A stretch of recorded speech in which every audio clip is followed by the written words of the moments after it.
What's up, everybody? Welcome into another episode of That Dynasty Show. As always, I'm your host, Mikey Ostrowski, joined by my good buddy, Tyler Beck. I know we're not both on the screen right now. We figured that out the hard way the last couple of episodes.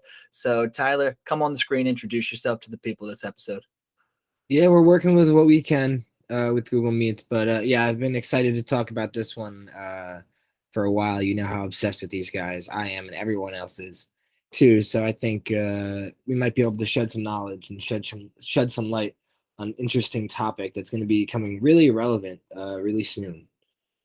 Yeah, the 2023 class, they have been a hot commodity for the last year and a half now, right? Even last year in the 2021 season, people were basically just giving away their 2022 draft picks in exchange for 2023 picks straight up. And it's so funny because in most case scenarios, this year's draft is always worth more than next year's draft, right? Like a pick this Hmm. year is worth more than a pick next year just because that's how just how it works. And unless you had a top three, maybe top four pick this year, there were a lot of people that were sending away straight up like the 105 or the 106 for a random 23 first next year because next Hmm. year's class is so hyped up and this year's class is pretty average, I would say. We're definitely going to be spoiled in that 2023 class next year. There is legitimately, there are four or five guys that probably could have gone number one overall in this year's class. So we're going to have a lot of fun doing the top four, top five next year. And even all the way up into that 10 to 12 range, you're still going to be getting guys that you typically would see in probably like that 6 to 8 range in a regular draft. So next year is absolutely loaded. And I can't wait to talk about these guys with you here today. Yeah, anybody who got the chance to trade back out of 106 or lower straight up for a 2023 first really did a number on whoever they traded with. Yeah, the 101 Brees Hall in the 2023 class, I think it's hard to argue putting him anywhere past the top. I don't know, 103 is kind of hard to. 103 is probably the highest you can argue for I him. would Um, with Brees, it's weird though, because like if I'm talking about him as a prospect, right? And in a Mhm. super flex league, I'm probably putting him either 104 or 105. But knowing that he landed with the Jets, because I don't love the situation there, I would have a hard time putting him in my top five out of the 2023 guys because there's just Yeah. that much talent next year. Yeah, I mean, you know how high I am on him. I mean, I think he's just got so much talent. He's gonna just get so many touches. It's not even gonna matter the situation around him as far as fantasy goes. He's gonna be a top five dynasty running back for the next, uh, you know, 3 years, probably 2, 3 years, probably. He's really young. I love him a lot. I have a lot of shares of him. I've been buying him in every spot I can get him, including later rounds of redraft. But yeah, I think 103 is the highest you can argue for him. I can definitely hear the arguments for anywhere going from 105, even beyond that. That's how strong this class is. And I think Reese is going to be a perennial RB1 for years to come. And so, yeah, that's how much I really like this class that we have coming up. Yeah, and it's big praise coming from you too, because you know my feelings on Brees Hall. I'm sure we'll do another video at some other time highlighting the rookies this year and what we expect their impacts to be in 2022. Admittedly, I'm not as high as a lot of people in the consensus on Brees Hall. With that being said, Brees Hall's still my 101 for the 2022 class for what that's worth. So, and before we get into it here today, you mentioned that anyone that had the 106 or lower, they should probably just be trading for those 2023 picks. I did the opposite. I traded up for the 105. I traded my 2023 pick next year for the 105 this year, which I was more than happy to do. I've made the finals the last 3 years. My team is still, I would say, top three in our league. So I'm going to go out on a limb and say that's going to be a low pick anyway. I'll take the 105 this year. I was hoping to get Jameson Williams, big fan of his, but I had to settle for Drake London, which is really funny because he's at Yeah. this point So, going like number two or number three in every single draft. So me getting him at 105 a couple months ago, I mean, I'm not going to complain about that. yeah, I mean, you Um, should be glad we did the rookie draft before everyone caught on. I mean, I don't know. I mean, a lot of people were screaming for Drake London even before we started the draft in our league. So, I was shocked to see you get Drake London at 105. I know you were big on Jameson Williams and we're kind of sad that you didn't get him, but hard to not be hyped up when you get the pretty much consensus receiver number one in this class. Even though it was kind of foggy for a while, he kind of emerged as the wide receiver one in this class. So yeah, got good value at the 105. Yeah, he's got a tremendous opportunity ahead of him. The only reason why I was leading Jameson is because I think he's going to be stellar, and my team is in the position where I don't need anything immediately this year, which is why a lot of people are grabbing Drake London because he's got a sky-high opportunity in year one with Atlanta. I mean, they got no one else besides Kyle Pitts to throw the ball. But Yeah. anyway, this ain't a video about the 2022 class. It's a video about the 2023 class. So let's get into it. We are going to do a first-round Superflex mock for you guys here today. And you know what, Tyler, you kick us off. Go 101 for us. All right. Well, I mean, I think 101 is pretty easy for everyone. Give me Bijan Robinson. The guy averaged. Really? Wait, really? You're taking him number one in the Superflex? Oh, easily. Yeah. Oh, wow. I mean, I'm not like fighting that. I think there's a three-way tie at the 101, but I wasn't expecting you to go with him actually.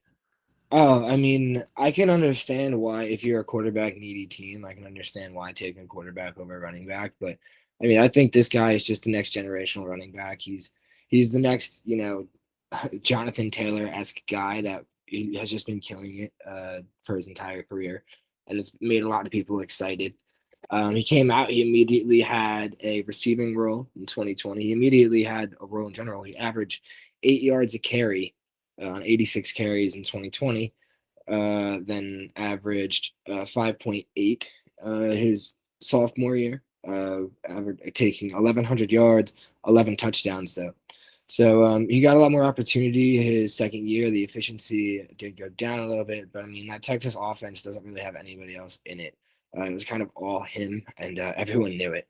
But he's the prototype. He's 6 foot, 215 about. Could end up weighing in at 220 by the time the combine comes around. So Yeah. give me Bijan Robinson pretty easily in this one. I think he's going to be just like Breece Hall right now is a top 5 running back. I think Bijan Robinson is immediately, regardless of landing spot after the combine, I think he's going to end up at that point easily ahead of Najee Harris, and probably at this time next year, I think he'll be neck and neck with Breece Hall for RB2 in Dynasty. I can't get on board with all this Breece Hall love, but I'll ignore that and I'll talk about Bijan. You're right. I mean, there's definitely a reason to take him 101 in Superflex format. There's no reason to take anyone else in a non-Superflex format, right? Like Bijan Robinson, he's going to be the de facto 101. Doesn't matter where he lands, unless something absolutely insane happens this year. Nothing's going to change in the next year or so, right? He's awesome. Like you were saying, he's going to be the most hyped up running back. He might be the most hyped up fantasy rookie since Saquon Barkley in general, right? Like everyone was drooling over Saquon, and everyone is drooling over this guy. Like he's amazing. He's explosive. He's patient. He's got good vision. Like you were saying, he has a good role in the as a receiver, which is massive for fantasy football, as you all know. 1,400 scrimmage yards, 15 total touchdowns this year. I'm not gonna fight with you over that on 101. So at 102, I'll come in with my pick. And I'm imagining whoever I don't take out of the two quarterbacks, you're probably going to take at 103 if I had to guess. With CJ Stroud and Bryce Young, I honestly couldn't tell you which one I like more. They're both very similar. They're both very good quarterbacks, right? I'm probably,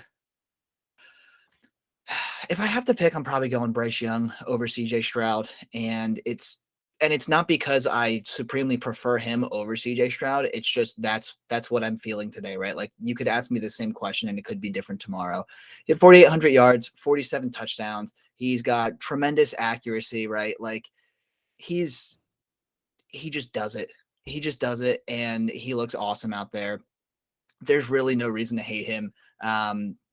Throwing the ball to those receivers in Alabama, that's going to prepare him fantastically for the NFL. I mean, if he is drafted number 1 or number 2 overall, like he probably will be in real life, He's probably not going to have as many talented receivers as he's used to, but that's okay. You know, it's something he'll figure out. But yeah, I'm not going to complain about getting him or CJ here. So that's my guy at 102. I'm going Bryce. Yeah, and I mean, if I had to project a year out, I'd have to think that Bryce Young probably elevates his stock. And I mean, CJ Stroud is losing two really good weapons that went in the first round of the NFL draft this year. Granted, he does have a lot of talent coming up. You know, I think I'd agree with you, Bryce Young over CJ Stroud right now. Um, we have to It just think you can it compare just the feels like a yards. little bit more of a stable pick, right? Like I don't know. There's something about the stability that I just like a little bit more in Bryce Young, with CJ kind of being, you know, a little bit more raw, I guess you could say. Yeah, and I mean, until recently, CJ Stroud would be easily taken over Bryce Young just because of size. I mean, Bryce Young is 6 foot, 190 pounds, 195 pounds, something like that.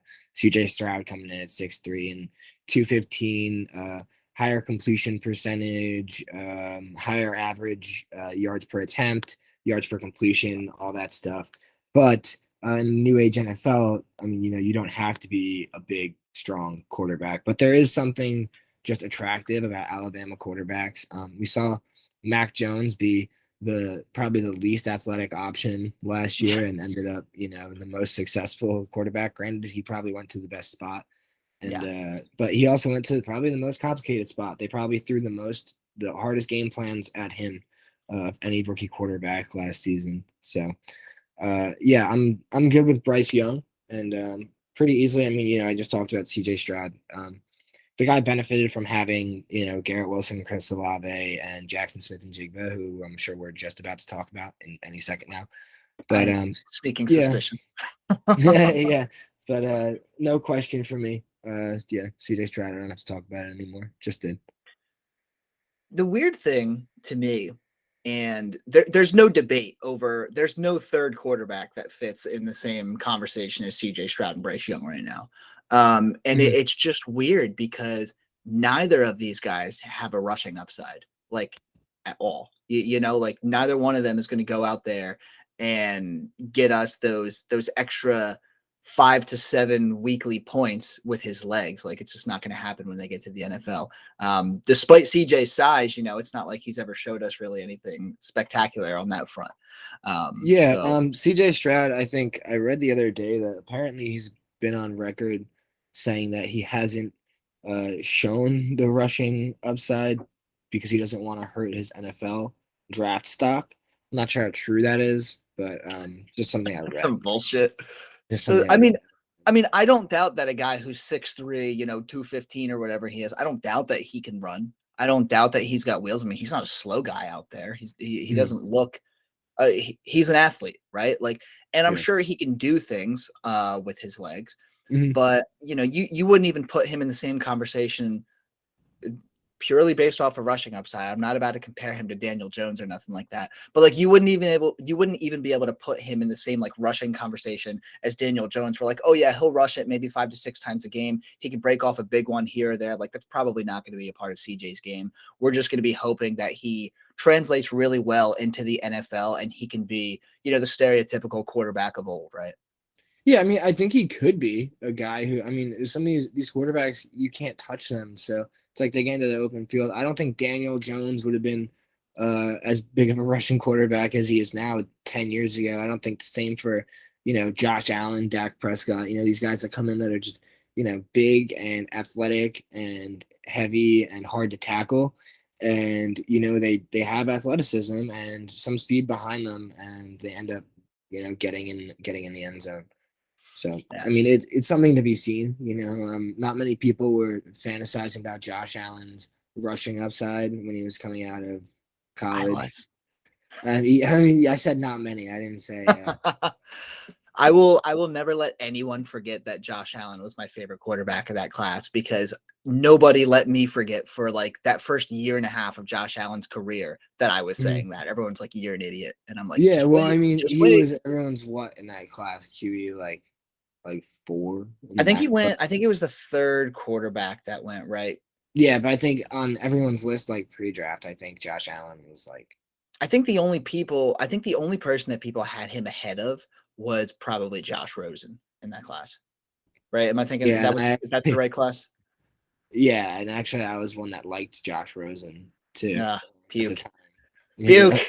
I mean, he had a nice ball, but whatever. Should have been Yeah. better. But yeah, Well, enough about Josh Allen. Enough about yeah. Josh. Well, so there we go. So you took Bijan Robinson 101. I went and I took Bryce Young at 102. You looped around, took CJ Stroud at 103.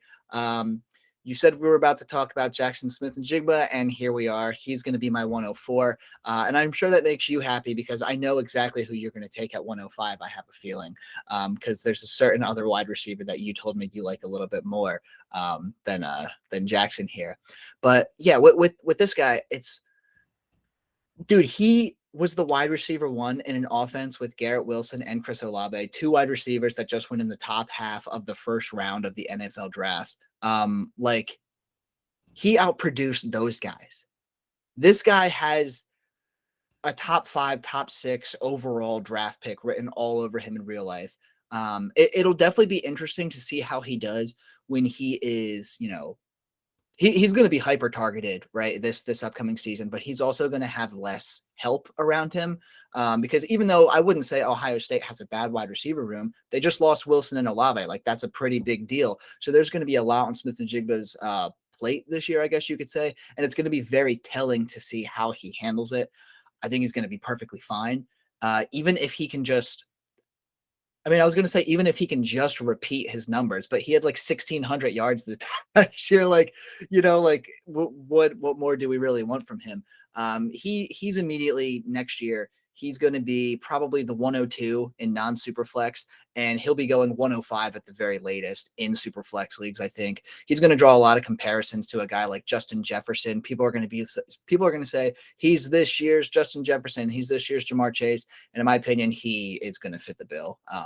He's going to be an awesome NFL wide receiver, and I can't wait to select him next year wherever I pick. Yeah, see, and I agree with just about everything you just said. And I mean, I don't think he's gonna have a down year at all. We looked at the bowl game against Utah. He still got CJ Stroud, His bowl game puts up 15 receptions, 347 yards, and 3 touchdowns. It's just absurd. And he only had a long of 52 yards. So it's not like he got, 90 yards on one catch and then got 250 the rest of the game. No, this guy had 15 catches, averaging 23 yards a catch for 3 touchdowns when Garrett Wilson and Chris Olave did not play.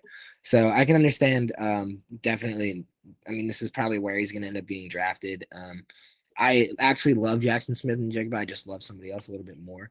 I think Jaxon Smith-Njigba is comparable to actually someone like Keenan Allen. I think, we've only really seen him play in the slot in college. I think he could probably stay there and be just super successful. Let those other young guys take the outside roles. And I mean, I think that's just, I think this is where he's going to be drafted. And I mean, it's neck and neck for me. When I watch him on the screen, I don't think he jumps out as much as the next 2 receivers do. But I love the guy. I love the talent. And I think his floor is Keenan Allen to me. I think he could be better than that. I think he's more athletic than Keenan Allen. So that shows how high I am on these other guys, not so much how down I am on Jaxon Smith-Njigba. So don't take that the wrong way. But Well, and and that goes back to what we were saying at the very beginning of this video, right? Like there's potentially 5 guys in next year's class that could have been the 101 in the 2022 class, right? And this is why I have, you're a big Breece Hall fan, right? But this is why I would have a hard time taking Breece Hall over any of the guys that we just mentioned, or the guy that I imagine you're about to take at 105. Because it's such a good class. They're so good. There's so many elite talents. Like you're supposed to get every other year, you're supposed to get an elite running back, right? And then the next year you're supposed to get a supremely elite wide receiver. And then the next year, maybe you'll get the quarterback and an additional receiver, something like that. We're getting 2 good quarterbacks. We're getting 1 really good running back and 2 to 3 other, potentially really good running backs. And then we have these 2 potentially elite receivers and a handful of really good ones. So I'm just really excited about the 23 class. Yeah, and honestly, I think there's 3 elite receivers. We'll talk about that when we get to it. But yeah, this class is ridiculous. I would be happy with any first round pick with the top 2 quarterbacks, the top 5 at either wide receiver or running back position. And I mean, honestly, I mean the tight end position too. I mean, Michael Mayer, however you say it, nuts at Notre Dame. He'll be the next great Notre Dame tight end that we see come in and play really well in the NFL, I think. So Yeah. one of the highest rated in a while. But yeah, we'll get Yeah. to that when we get to it. I was So about to say, I have a feeling we'll be mentioning him towards the end of this video. yeah, I mean, you know how I feel about my tight ends, especially tight end premium leagues, and I love those. So Wait. I'm gonna give you some props here. So for everyone watching, last year in our rookie draft, Tyler had pick 111, and he was on the clock for like hours, and everyone was like, "Dude, come on, hurry up!" And it's an 8-hour timer. Like realistically, he could have given us the middle finger for 7 hours and 59 minutes if he really wanted to. But eventually, he was like, "All right, fuck you guys, I'm gonna pick." And he took Pat Fryermuth at 111. And last year, Fryermuth's ADP was like 206, 207, like a mid-second round. And we were all making fun of Tyler the entire offseason for this pick. And look who's laughing now, right? Fryermuth is already pretty much a top 10 dynasty asset at the position. Like he kind of made out like a bandit on that one. yeah, I think pretty easily top 10 at the position. I didn't want to. I think I tried to trade back. I think I could only get deals that were too far back that I was comfortable with. Felt like somebody else might be thinking about taking the tight end one in the class, but I like Fryermuth. He jumped off my screen at the time. But Yeah, no, he's awesome. I just had to give you the props here so that I everyone knows appreciate it because that you it's one that are visionary. I'm proud of that one. You know? But so this one pretty easy for me. So this is my wide receiver one in the class, and I'm not really going to base it off. I'm not going to compare statistics because I mean this guy only played half the season, but Yeah. he only played 6 games and he led his entire team at LSU in receiving yards. Kayshon Boutte, a guy who a lot of people Is that how think. you say it, Butte? I mean, I'm gonna say it Boutte because if it's not, then you know, I mean, I'd rather if my last name was Booty, I'd rather people call me Boutte. So you know, I'd rather them just get it wrong. So I'm gonna go with Boutte. But yeah, he put up pretty decent numbers. 9 touchdowns in 6 games with an offense that is just was god Destroyed. awful. Yeah. Yeah. I mean, really just tough in LSU. Not much to be excited about there. They're not the team that Joe Burrow, Justin Jefferson, and Ja'Marr Chase played with by any means. But when you watch this guy's highlight tape, if you put it, you can put it back to back with Ja'Marr Chase's highlight tape, and I know it's because they wore the same number, and I know it's because I might be, you know, watching the helmets, but you put their highlight tapes back to back, and you cannot tell the difference. The only difference you can tell is you might think, oh, this is a highlight from, you know, Ja'Marr Chase's like freshman season. You know, that's not Joe Burrow throwing the ball, but they look like the same exact receiver. I mean, this guy's dominant. I think he's going to be the next Ja'Marr Chase. I mean, the guy accounted for, I think, 40% of his team's receiving touchdowns and accounted for about 37% of their receiving yards In a in whopping 6 games, right? yeah, in 6 games. So I mean, LSU did just produce a couple of really good receivers out of there, and I think he might be the next great one. So I am more than happy taking him at 105, Kayshon Boutte. Yeah, again, I think a lot of things change, right, over the course of the season. So we could be having a different conversation this time in about, 6 or 7 months. But as of right now, there's not a whole hell of a lot of arguments out there to break up this top 5, right? You can order them however you want. You could take Bijan number 1. You could take one of the quarterbacks number 1. You can take Kayshon over Smith-Njigba. But these are your top 5 guys. And like you were saying, I mean, LSU is basically wide receiver university. They always produce top tier talent.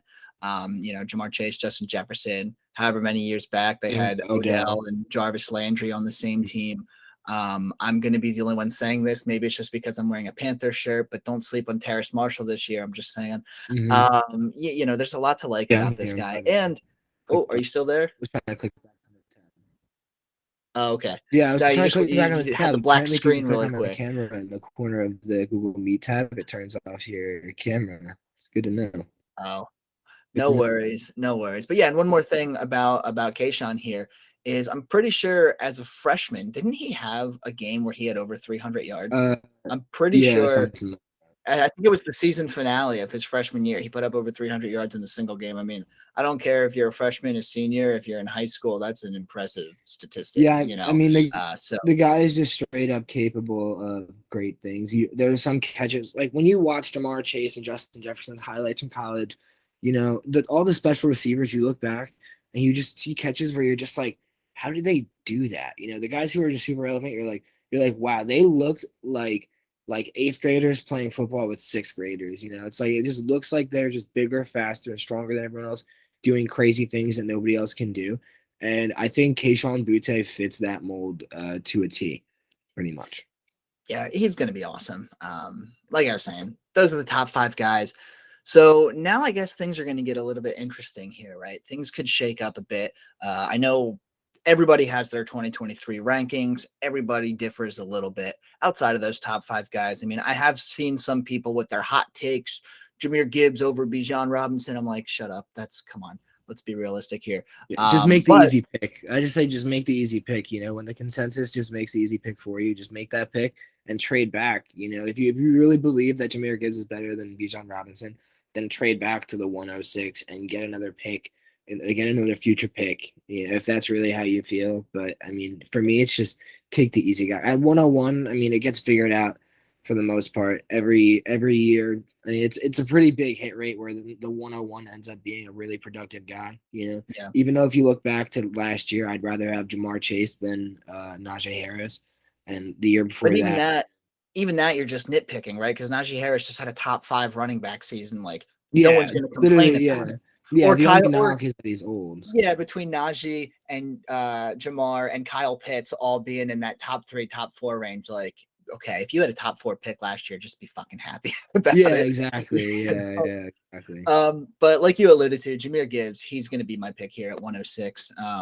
If you are one of those people that want to make the hot take that he's the number 1 running back in this class, well, trade 101 for 106 plus because you're going to get the world from people that want to get Bijan Robinson next year. I can tell you that right now. But Jahmyr Gibbs, he's going to be kind of exciting this year, right? He's going to Alabama.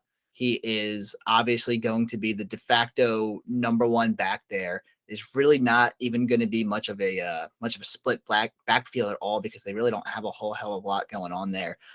Last year for them was kind of a weird year. I'm not a big Brian Robinson fan, and even Brian Robinson had what was it like 1,300 yards or something like that in that offense. Gibbs is going to smash in this offense, not only on the ground but also as a receiver, which is what you want to look for in your top 2, top 3 fantasy running backs, right? This guy's the complete package. I think we're entering an age of the NFL where teams are going away from that workhorse role, right? It's nice in theory to have those guys that can carry the ball 300 plus times and take 50 or 60 targets and just run with it, but it's not sustainable, right? There are some of the best backfields are tandems, but with Gibbs, he's going to offer a little bit of that upside to where he could sneak into one of those. I don't want to say workhorse roles because I think they are going away, but he's going to have a big majority role wherever he ends up in the NFL. And he's going to stay on the field pretty much every single down. He's going to have the capabilities to do that. So definitely look out for him to have, I don't want to say a breakout year because he has looked so good already, but he's going to have a fucking massive year in 2022. Yeah, Jahmyr Gibbs is a guy who is just completely electric. Next year, I mean, I don't know if you're going to be able to trade back to the 106 and still pick him up. With as good as of a year as he's probably going to have, and I don't mind if he ends up next year going to a spot where he has someone else next to him. This guy constantly gets compared to Alvin Kamara. Were you upset when the Saints brought in Mark Ingram? Did you think that he was gonna? Did you get lower on Alvin Kamara when Mark Ingram came in? No, these kind of running backs need those guys. Jahmyr Gibbs is like something like 200 pounds, 205 or something like that, a little bit light for the check mark, but I mean the guy just pops off the screen, makes something out of nothing all the time, and I would be ecstatic to have him on my team. I think he has an even higher receiving ceiling than DeAndre Swift. I think he is the new age Alvin Kamara, Aaron Jones, easy, just big receiving back. Really hard to tackle. He's so fast that if you don't wrap up, he's running straight through the tackle. So even though he's small, he's a guy who will run straight through you. You know, he doesn't run like aggressive, like he's gonna put his helmet down and try to run through you, but he's gonna run through your arms, and he's gonna be a problem for a lot of NFL defenses and a lot of coordinators. He literally could end up being a CMC-esque back, in my opinion.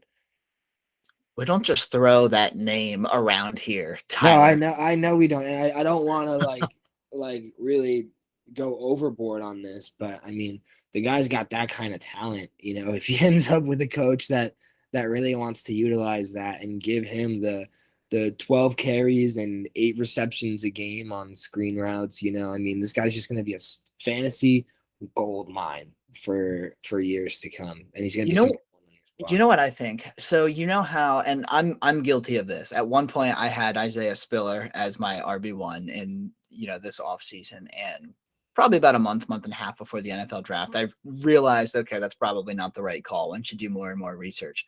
But to everyone like me, to everyone that at one point had Isaiah Spiller as their RB1, some people still had him as their RB2, even after he fell to day 3 in real life, which I believe in Isaiah Spiller. I do, but let's relax here, people.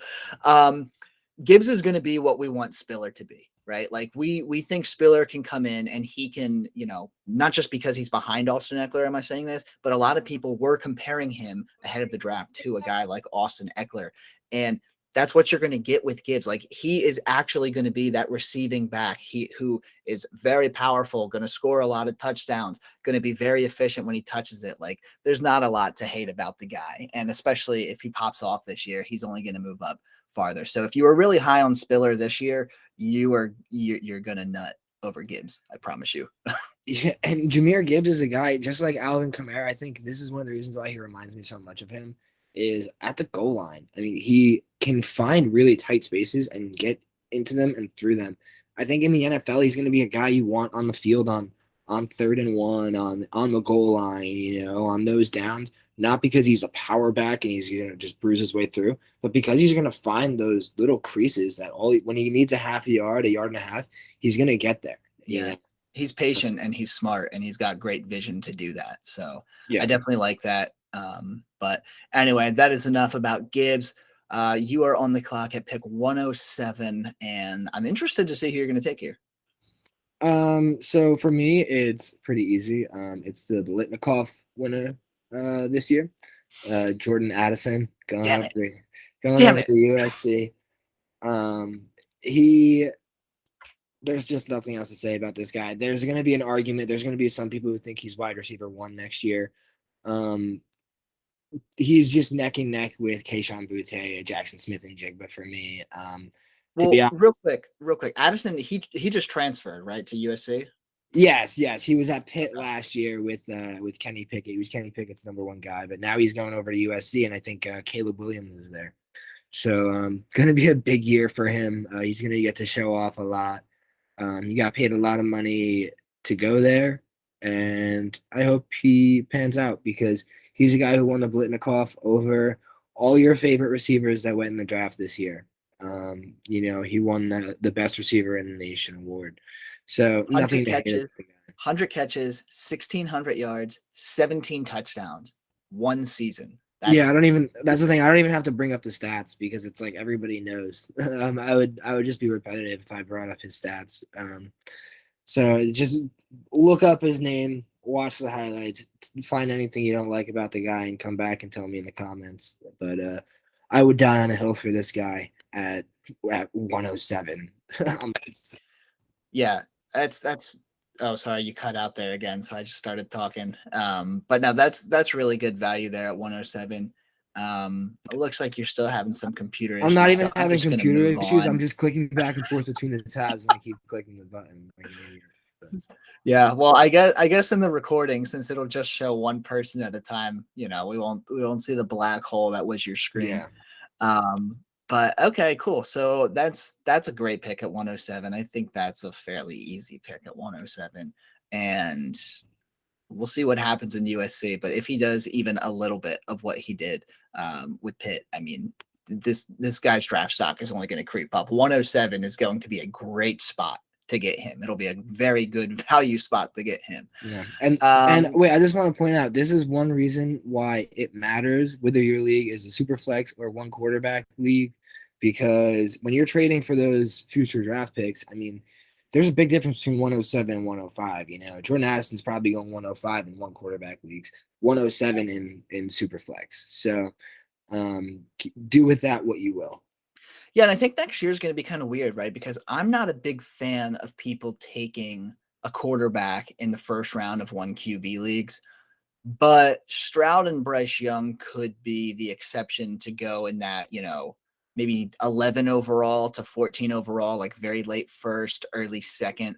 I think if it was any other year, maybe, but I think there's just too much talent for a quarterback to go in the first round of a one quarterback. Hey, dude, never say never, right? There were people taking Kyler Murray top 5 in one quarterback drafts a few years ago. Last year, Trevor Lawrence was going like top 14 at worst in one quarterback. I mean, like you're saying, there's a lot of supreme talent in this class, but got to remember there's a lot of supreme talent with those two quarterbacks too. So you never know.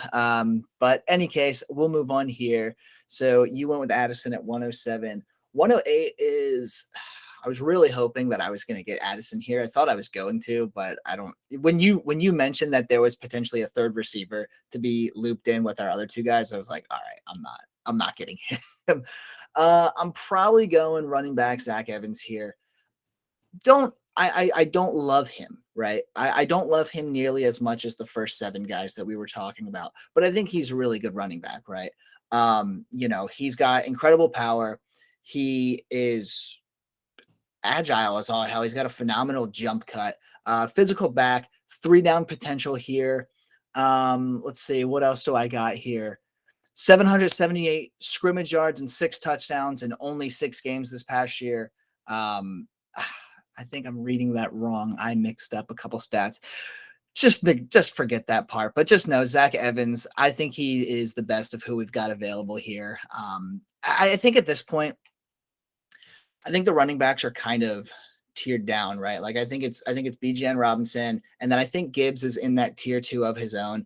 But then you get into the guys like, you know, Zach Evans, you got Sean Tucker, Tank Bigsby, couple other guys here that you could arguably loop into that tier as well. So I think for me, he's my favorite out of those guys.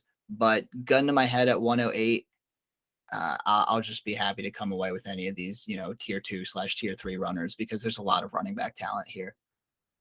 Yeah, Zach Evans is just a guy who is hyper efficient. And interestingly enough, I think the story is that TCU wanted to use him as a workhorse back, but he was thinking ahead to his NFL career and didn't want to get run into the ground in college. So he went over to Ole Miss. Which is interesting because only had 92 attempts last year. And I think the only question mark with him really is the workhorse role. Is he going to be able to handle all those touches? You know, the size isn't a question. He's a guy who checks that box. But, I mean, hyper efficient in the carries that he did get. Average 7 a carry compared to, I mean, the rest of the offense was, I think, down near, I think, 4 or 5 or something. I think like 4.5. And I'm seeing here now, I did not mix up my stats. I had that right. I have so many things written down on my notes here that I was getting all mixed up. But yeah, 778 scrimmage yards and 6 touchdowns in the course of just 6 games. Yeah, I mean, the guy, he jumps off the screen. There he goes, doing his tab switch again. So I can't hear him, but that's okay. Yeah, the only thing with Zach Evans that I'm worried about is how he's going to show a receiver role. He definitely has third down potential, but he doesn't offer the same upside as a third down back as Robinson or Gibbs would, which is the reason why he does not belong in those top 2 tiers with those 2 guys, in my opinion, because the obviously running the ball is very important for an NFL running back, but passing or catching the ball is just as important for a fantasy running back. And we don't know if that's going to be there for him right off the bat. So he could at least early on in his NFL career, he could be one of those 2 down / like short work specialist kind of guys. Yeah, and I mean, I think he could be a receiving back. I mean, he just didn't get a whole bunch of snaps, a whole bunch of touches at TCU. Mhm. So, couple question marks for him. But talent wise, the guy could be right up there with Jahmyr Gibbs. If he had a longer highlight tape and more examples of some of the plays that you see out of Zach Evans, he might be right up there with Jahmyr Gibbs for me. But actually, I have a guy over Zach Evans. And again, this tier of running backs, is these three are like so neck and neck to me. I have Tank Bigsby over Zach Evans. This is a guy who just bullies people. You watch his highlight tape. He looks like he could be like almost like a smaller Leonard Fournette or like a bigger LaShawn McCoy. I mean, the guy is just such a good athlete. I love everything about him. He came into the class. I came into college being considered one of the best in the class. Love the guy to death. I love Auburn too. I'm a big Auburn guy. I know you're a Cam Newton fan. You have to like Auburn too. So you Absolutely. have to like this pick. Love Tank Bigsby. Cool name, by the way. But Great name. All name team. yeah, right. But How can you not we like didn't a see big dude named Tank? we didn't see hyper efficiency out of him, but we saw just tough running and big plays. And again, an offense that's really not all that great. But we also saw 21 receptions out of him, which awesome for a second year guy. He Yeah. had 11 receptions his freshman season, almost doubled that his sophomore season with 21, and over doubled his yards with 184 receiving yards.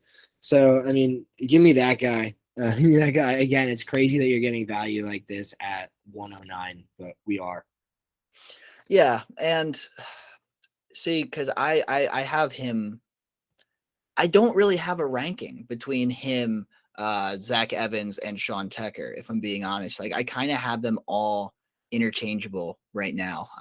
And I have a feeling we're going to get some clarity on that over the next 7 to 8 months. There's going to be something that happens that's going to probably push one of those guys way down the draft boards and potentially keep these other two guys, really high up. But I can't knock you for going Tank. What are we at? 109? That was the pick, right? Yeah, 109. Yeah, at 109, that's fair enough. He's not going to be a guy that falls out of the first round. I oh, there's 2 Tyler Becks now in my what is going on here? Oh man, I don't know if that's going to pop up in the recording, but for those of you, I hope it does because it was awesome. I think Tyler's having some microphone issues again. I can't hear him now, and he's all frozen. So, uh, oh, he's back. He's back. But I'm all over the place. yes, you are. Yes, you are. But that's okay, because I'm going to go in and I'm going to make my pick 110. And I know I kept bringing up Sean Tucker. I kept saying that he was going to be in that same tier as those guys, and he is.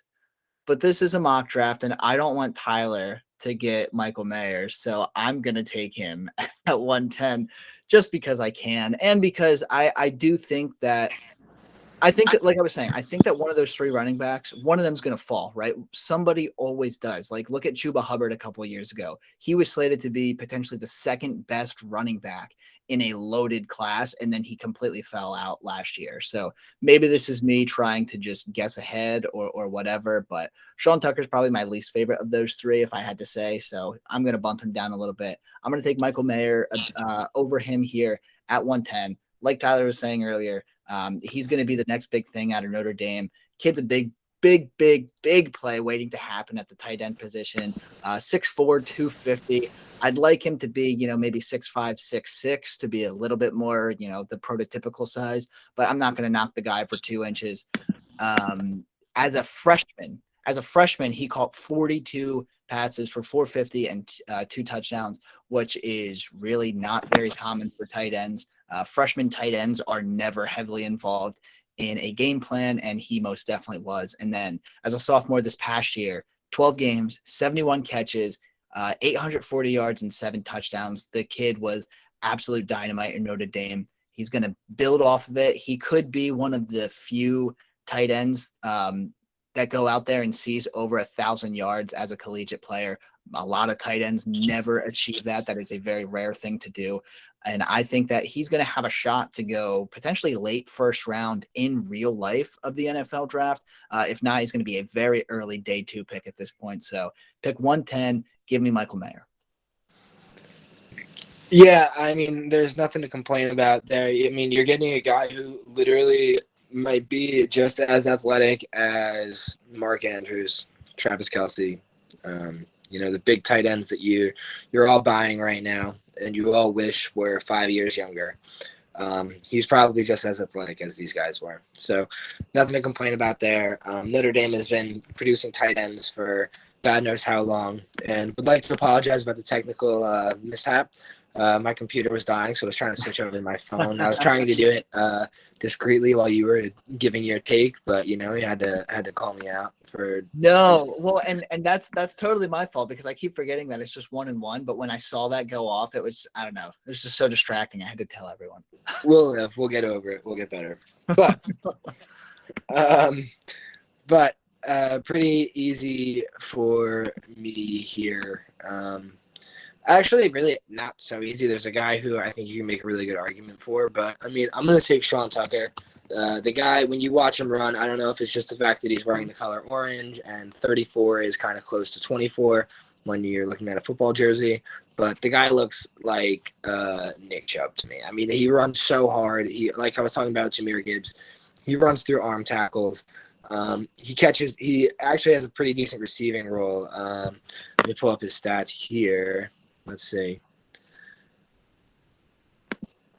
I know. I mean, you just watched the guy play. He had 20 receptions this year for 255 yards and 2 touchdowns. I mean, he's a guy who can take a screen pass all the way. He looks like he's got such thick thighs, and I'm not comparing him to Saquon in any way, shape, or form, but the way everyone ranted and raved about Saquon's thighs being so massive when he came out of college. I mean, you look at this guy's legs. I mean, that's what it looks like. I don't want to be caught talking about another man's thighs for too long, but Sean Tucker, pretty easy, 246 attempts, 1,500 yards, 12 touchdowns, 20 catches, 255 and 2 touchdowns. Hard to complain about 1,750 scrimmage yards, 20 catches, and 14 touchdowns. Granted, he's playing against lesser competition than some of these other guys, but, I mean, he's putting up a little bit more production. The guy is just a good football player. I think he's a guy who he's not going to be, a first-round NFL draft pick, but this guy should definitely be going in the first round of your rookie league. So give me Sean Tucker here. Yeah, I think it's pretty safe to assume that he's not going to fall out of first rounds. 111's a great pick. It kind of seems like you and I are both on the same page with looping him and Bigsby and Zach Evans. So getting any of those guys in the second half of the first round just makes all too much sense. And he would have been my pick here if I didn't mess with you and took Michael Mayer. Would Michael Mayer have been your pick at 111? To be honest, I don't think so. I think I was going Sean Tucker and then one more of the receivers over Michael Mayer, but could just be the fact that I've looked more into these guys than I've looked into Michael Mayer. But I mean, I watched Michael Mayer play all year. I'm a Notre Dame fan. I've been watching him, so I mean, I know how good he is. Nobody has to tell me. So.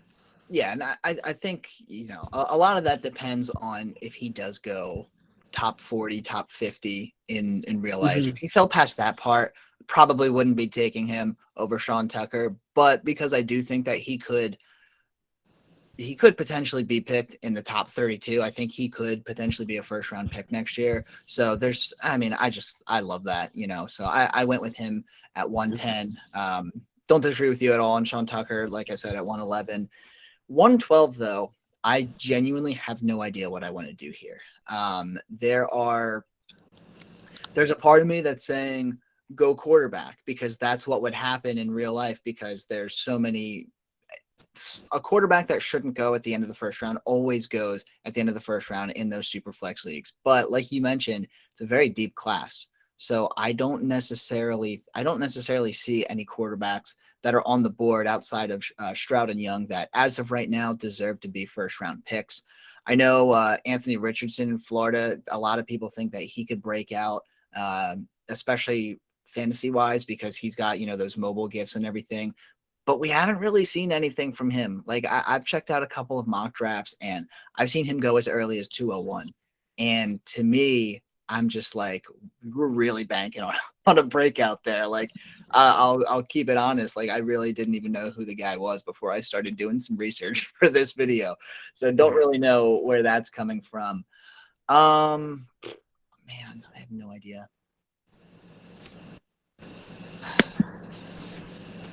Who do I want to? All right, so let me ask you your opinion. Who, if you're on the clock at 112, who are you taking here? So I think for a lot of people, it would probably be Quentin Johnston, but for me, it's going to be Josh Downs. I think Josh Downs is a guy who was just so good this year at North Carolina. He did everything. You watch his tape, his highlight tapes, and he does everything all over the field. You watch Quentin Johnston, and for me, it's kind of just, hitch routes, curl routes, and go routes. Granted, he's really talented. He's clearly the best receiver at TCU. Since he was a freshman, I think. I still think I'm going Josh Downs just because I think he can do more for a football team. I think if you're looking for the next version of Tyreek Hill, a Walmart version could be Josh Downs. And by Walmart version, I mean he could be similar to like a Tyler Lockett or I guess Tyler Lockett's really like the only receiver that comes back. Maybe even like a Deshaun Jackson. He's a guy who can take a screen just to the house anytime, any day. He can take a slant to the house anytime, any day. He can beat you deep anytime, any day. And for me, it's Josh Downs. But I can see why Quentin Johnston is getting the hype that he is. Yeah, and it's funny that you bring those two up because those are kind of the two that I was looking into here. I also was loosely considering Kendall Milton, but I don't know if I would necessarily put him ahead of either of those two receivers. The thing that makes me nervous about Josh Downs is one, he's going to be having a quarterback who has not been quarterbacking just yet, right? So it makes me nervous, right? Like, I don't know what's going to happen with him this year. You are right. I could totally see the Walmart Tyreek Hill thing coming in. He is supremely talented. He was definitely, Carolina's best weapon this past year, but there's just something about the size that bums me out. 5'10", 180. Not that that's bad. There are a lot of successful receivers that are even 5'9", 5'10" in the NFL today. But there's just, it's that size difference though, right? Because Quentin Johnston, he's like 6'3", 6'4", much bigger guy. The thing with him is that there's such a limited sample set, right? Like, I think, how many games did he play in last year? It wasn't too many. Let's see. Johnston? Yeah. Not okay. many. Well, he did play 8 games. It's just, I guess TCU's passing volume isn't exactly anything to be pumped about. Shit, dude. I don't know. This is a toss up for me. I'm going to follow with your gut, and I'm going to go with Downs here because I genuinely don't know what I would do if I was on the board with these two guys. Well, I'm glad that you didn't know what to do because that gave us a chance to talk about Quentin Johnston. But yeah, Josh Downs is a great pick there. Getting value like him, upside like him at 112, I think that hands down better than the upside you're getting with guys like Christian Watson and Sky Moore at James Cook at 112 this year, So now just to recap really quick. So I ended up with Bijan, C.J. Stroud, Kayshon Boutte, Jordan Addison, Tank Bigsby, Sean Tucker. Mikey ended up with Bryce Young, Jaxon Smith-Njigba, Jahmyr Gibbs, Zach Evans, Michael Meyer, and Josh Downs. So, I think that's pretty close. That's pretty close for me. I guess let us know who you guys think won. Yeah. And it's going to change a lot, right, over the next 6 to 7 months. As of right now, these are I would say, because we talked about Johnston as well. There's probably a couple of running backs that we didn't get to mention. There are probably 14 or 15 guys that seem quote unquote solidified into that top 14, 15 range. And the 12 guys, or the 13 guys, I should say, that we highlighted here definitely all fit the bill. I really don't think we're going to see much movement on that top 5. I think they're going to stay put. The only thing is that maybe our 106 of Gibbs could sneak in because, he's slated to have a pretty big year this year. But yeah, we'll definitely. I don't know, man. I mean, you look back at just the history of these rookie drafts. There are people who thought George Pickens was going to be the number 1 receiver taken in the draft. There are people who thought Treylon Burks was the 101. There are people who thought Garrett Wilson would be the first receiver off the board. There are people who thought Kenny Walker was going to be the best running back. Isaiah Spiller was the best running back. So, I mean, these things change all the time. Up until the Combine and the NFL draft, we don't really know where these guys are going to go. I think the only one who a lot of people are locked in on right now is Bijan. He's the only one who I don't think that a lot changes for. CJ Stroud and Bryce Young are kind of in a battle. Kayshon Boutte, Jaxon Smith-Njigba, and Jordan Addison, I think, all in a battle. And I think I think for me, the tier list goes, tier 1 would be Bijan, and then tier 2 is just so wide with Kayshon, CJ Stroud, Bryce Young, Jordan Addison, Jahmyr Gibbs, and Jaxon Smith-Njigba. Then you go down to tier 3, Tank Bigsby, Tucker, Zach Evans. And then tier 4, Josh Downs, Quentin Johnston, Marvin Mims, and Jermaine Burton for me. But so there's just so much talent that I think there's a lot of movement that could happen in, I think, that second tier. Yeah, it'll be interesting, right? And we'll be obviously kind of preoccupied with the actual NFL season this time in 3 months, but college football also starts in 3 months. So it'll give us something to pay attention to. And we'll definitely be doing more of these videos as we get some more information on these guys, see more people playing. You got some injuries, you got some breakouts, you got all that fun stuff. Look at it a couple of years ago, right? Everyone was hyping up Spencer Rattler, and now it's like, who even is he at this point? So, he's going to be a guy that I'm interested in watching this year. I hope he can kind of rebound and make a name for himself. But he easily could. He's a guy who easily could end up in the late first round this year. He had so much hype around him. Granted, Caleb Williams was really good, and Spencer Rattler was really bad for a couple of those games there. But, he's been the number 1 quarterback in his class since he was a freshman in high school. So, these guys are getting scouted from the time they're 8th grade, So I think he could easily bounce back with a good year at South Carolina. Yeah, I believe so. Yeah, well, we got a lot of interesting storylines to follow, but that is going to do it for us here today on That Dynasty Show.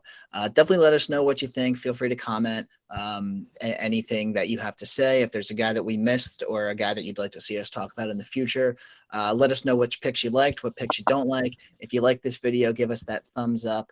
I don't know if I said it already, but if I didn't, hit that subscribe button. Join our Discord channel so that you can talk directly to Tyler and myself. And we're definitely going to be taking suggestions for videos in the near future as soon as we get to those. So if you got any ideas for us, feel free to send those along. We'd love to get everyone involved and chat with you guys and all that fun stuff. But so thanks for hanging out with us here today, Tyler. I'll let you give the old goodbye. Just make sure you let us know who you think won in the comment, because that's most important to me. A man of little words. Well, with that being said, thanks for stopping by here today on That Dynasty Show, and we will see you next time.